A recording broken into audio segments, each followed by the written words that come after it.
Welcome back to Bumblebee viewers, where today we dive into the deep and witness some of the top 10 scary ocean discoveries we can't ignore. Let's start with the discovery of our beginnings. Number 10 is Waterworld. What is that? Well, to quote geologist Benjamin Johnson and Boswell Wing in a 2020 paper published online by the Journal of Nature Geoscience, it's an early Earth without emergent continents that may have resembled a water world, providing an important environmental constraint on the origin and evolution of life on Earth as well as its possible existence elsewhere. This discovery journey began when Johnson and Wing met at a conference, and Wing shared knowledge of a well-preserved 3.2 billion-year-old ocean crust from the Aegean Eon that was exposed in a remote part of the state of Western Australia. Johnson then joined Wing's 2018 trip, and after taking some of his own rock samples and digging into the library of existing data, Johnson created a cross-section grid of the oxygen isotope and temperature values found in the rock. From this, he created something called an inverse model to come up with the estimates in regard to the isotopes within ancient oceans. His result: ancient seawater was enriched with about 4 parts per thousand more of a heavy isotope of oxygen than the ice-free ocean of today. I know that's a lot of confusing science jargon, so to simplify for all of us, this was a decrease in heavy isotopes over time. But how does that happen? Our preferred hypothesis, and in some ways the simplest, is that the continental weathering from land began sometime after 3.2 billion years ago and began to draw down the amount of heavy isotopes in the ocean, Johnson said. The section of the ocean crust we studied looks exactly like a much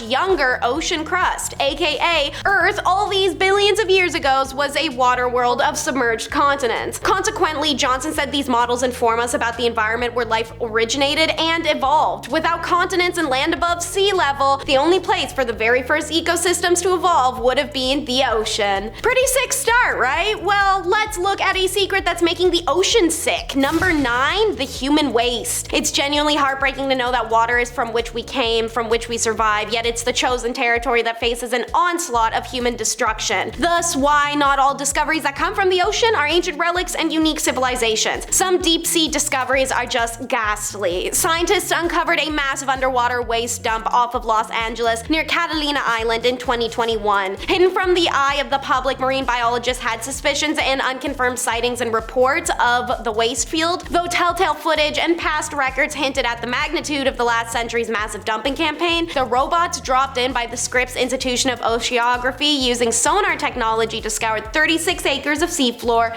proved it. They detected about 27,000 barrels, some at 3,000 feet deep. It was staggering to us, Chief Scientist of Expedition Eric Terrell said. These barrels would have been dumped between 1947 and 1961 by the nation's largest DDT manufacturer and contain hazardous and toxic materials. About 500,000 barrels of its acid waste had been poured straight into the water. Are those chemicals moving into the food web, or are they staying somewhat in place? We don't really know, states biologist Catherine Pease in an agreement with Eric Terrell. It's also unknown if the waste can be cleaned up or should be, as it may disturb contaminated soil and could spread toxins, making matters worse. Number 8 is a little less sad. It's the Great Blue Hole. If you didn't know, the Great Blue Hole of Belize is a sinkhole inside of the ocean. It's surrounded by coral and shallow water that emphasize its crusted edge to create a perfectly separated deep blue hue and spherical shape you can see on screen. Researchers also predict it won't be around forever, as waterfalls of sand tumble into the hole every day, slowly filling it up and burying the secrets at its bottom. Researchers believe that the Great Blue Hole was a cave before the last glacial period when the sea levels were lower. Inside this 410-foot deep sinkhole are huge stalactites, dripstone sheets, and columns. And as of 2018, we can say we made it to the bottom. The Aquatica submarine's crew mission was to create a 3D map of the sinkhole, meeting sea turtles and sharks and fish of all kinds as they went. We found conches and conch shells and hermit crabs that had fallen into the hole and suffocated, Erica Bergman said in an interview at the time. They also found a 2-liter Coke bottle at 407 feet and a GoPro full of holiday photos. Alongside the trash were 2 human skeletons, believed to belong to the 2 of 3 divers who were lost in the Great Blue Hole during a previous exhibition. We found the resting place of a couple of folks, and we very respectfully let the Belize government know where we found them. Everyone decided that we would just not attempt any recovery. It's very dark and peaceful down there, just kind of let them stay, Bergman said. Number 7, Frankie's Lost Journey. Lots of boats are found in the ocean, just so many boats. Old, new, wood, metal. The ocean loves its bottomed out boats. One in particular I'm going to be talking about is the rediscovery of Sir John Franklin's expedition, since that's some Canadian history, baby. So it was September 6, 2014, former Prime Minister Stephen Harper announced that one of the fabled lost ships of Sir John Franklin's Islands expedition had been found off of Hat Island in Nunavut. The second was found not far away in 2016. The wooden ship was found sitting upright on the seabed at a depth of 11 meters. The vessel appeared to be almost intact, although the masts are missing. The ships HMS Erebus and Terror, which sailed from England in the summer of 1845, were aiming to chart the Northwest Passage. Obviously, that did not happen. Instead, they hit ice and everyone died super mysterious deaths, or survived by assimilating with Inuk, but we aren't actually really sure. But in 2020, excavations began and then were cut short by the pandemic, but they did start revealing secrets of this journey. The bodies of more than 30 crewmen from the ships were found on King William Island. Most are still buried there, although 2 were returned to Britain. If papers on the Erebus and Terror had been kept in sealed boxes or drawers, they may have survived the immersion in very cold, dark waters, historian Claire Warrior said. Diaries or written commands would make the most meaningful differences in terms of understanding what happened. This is what we're hoping will be found. And that's exactly what was found in 2022 when excavations of the watery sites began once more. Currently, it's being lab analyzed and I can't wait to know what's inside. Speaking of underwater, number 6 will be underwater rivers. Horrifying every time. Rivers under the ocean exist, rivers under rivers even exist. And no matter where, they're dangerous as hell. The famous example I'm going to be pulling out of my hat for this segment is the Senoit Angelita, which has a thin layer of hydrogen sulfate separating the fresh water from the salty water, found by Anatoly Beselichin and his group of divers around 2014. Up to 115 feet deep, the water is a sweetish flavor thanks to the layer of hydrogen sulfate, which is the result of a phenomena called haloclenia, which is made up of gases that have leaked out of decomposing trees and leaves that fall from the jungle into the Senoit. This creates a false floor at the bottom, which can be traversed to reach a dark, otherworldly chamber that's full of the jungle detritus. However, the sea river phenomena are not something new. There's various underwater rivers worldwide, with one from the Black Sea being the most famous. The Black Sea River runs more than 100 meters deep in the ocean and technically could be considered the 6th largest river in the world.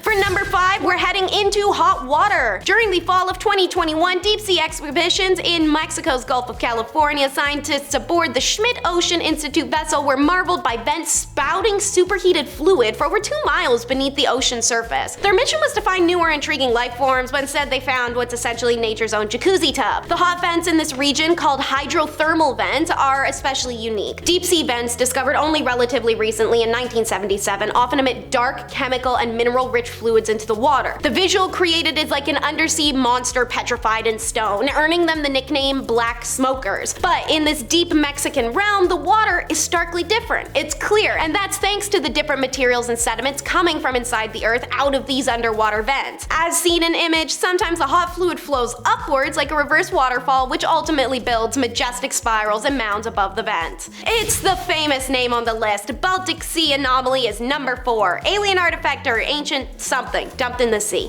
So in 2011, explorers found this oval-shaped object with mysterious markings on it on the ocean floor on the bottom of the Baltic Sea. It looks as if it's made a crash landing or at least being dragged some distance, leaving a path in its wake. It also evidently appears to have stairs. Seeing as its size and distinct visual make it obvious this is not a natural phenomenon, despite scientists trying to peddle crap about a glacier somehow making this. And now, aliens are confirmed. So I guess I have to obligingly consider that yes, maybe it was aliens. Maybe. I still believe arguably this was created by an ancient society and sank into the deep. When you look at the Baltic Sea anomaly, what do you think? Let us know in the comments. Number 3 is the mystery of the shipwrecked altar, because one of those things is kind of normal to find in the ocean, the other one definitely isn't. And yet here they both are, deep in the sea around the Aloian islands of Patarrhelia, Lipari, and Panarea. This discovery was made in 2014, alongside more normal things like dozens of amorphae, plates, bowls, and anchors. But it's the exceptional terracotta altar on a pedestal containing decorative carvings of waves that stole the show. While historical sources have referred to sailors making sacrifices to the gods to ensure a safe journey, or give thanks for having navigated difficult passage, this is one of the first examples of an altar on a ship that may have been used for such purposes. Thrilled with the results, excavation leader Sebastiano Tusa said, "I have touched and seen dozens of ancient and modern wrecks in my long career as an archaeologist, but to be able to reach a wreck of a ship sunk 2,000 years ago, which is in the dark and in the silence of 130 feet deep, gave me an indescribable feeling." Brag much? Anyway, the wreck, along with the recovered artifacts, is currently undergoing further analysis to further understand its origin, destination, and life aboard that ancient ship. It's back to disappoint once more. Number 2 is garbage. Easily the scariest thing found in the ocean. Ugly, menacing, it invades every part of the water, and not to terrify, but it will never leave. What is even worse, however, is that garbage patches around the world that create islands of trash clotted together. The most famous being the Great Pacific Garbage Patch, which spans west coast of North America to Japan. There are about 5.25 trillion pounds of plastic waste in our ocean, and studies expected to triple in the next 2 decades if no significant action is done. Meanwhile, most of the garbage in the Great Pacific Garbage Patch is not even big plastics you can pick up, rather the dangerous and evil microplastics that now even affect our bodies. And 70% of these sink to the bottom of the ocean where we can't reach them. Despite industries, companies, and governments trying to make differences by imposing policies, the corruption of parties involved, nothing truly gets done as they simply buy themselves out of obligation. Capitalism seems to be perpetuating the amount of plastic circulating globally. There is a need to redefine our relationship with the material and with corporations' control in politics. Last and never least, it's number 1, the Caribbean space whistle. A remarkable phenomena floats up from the Caribbean Sea well past the clouds all the way up to space. Covering over 2 million square kilometers, the Caribbean Sea is part of the Atlantic but bounded in by the South and Central America as well as its own Caribbean isles. Researchers studied how this affects the sea levels and pressure, taking readings from the bottom of the sea using 4 different models of ocean activity from 1958 to 2013. What they found was the Rossby whistle, caused by a Rossby wave, which propagates from the west and interacts with the seafloor, forcing it to die on the west and rebound on the east side. Only waves of particular lengths can survive this process without canceling themselves out. Successful waves produce an oscillation with a sharply defined period. As a result, water sloshes in and out of the basin every 120 days, while this whistle plays a note of A flat, although it is many octaves below the audible range. Professor Chris Hughes, an expert in sea level science at the university, said we can compare the ocean activity in the Caribbean Sea to that of a real whistle. When you blow into a whistle, the jet of air becomes unstable and excites the resonant sound waves which fits in the whistle cavity. Because the whistle is open, the sound radiates out so you can hear it. This phenomena can vary the sea level by as much as 10 centimeters along the Colombian and Venezuelan coast, so understanding it can help predict the likelihood of coastal flooding. Alrighty, Ruth, thank you for tuning in, and I sure hope you enjoyed it. Be sure to like and subscribe if you want to see more from us, and until next time, drop a comment down below on what discovery you feel is the scariest. I feel like it's probably the trash.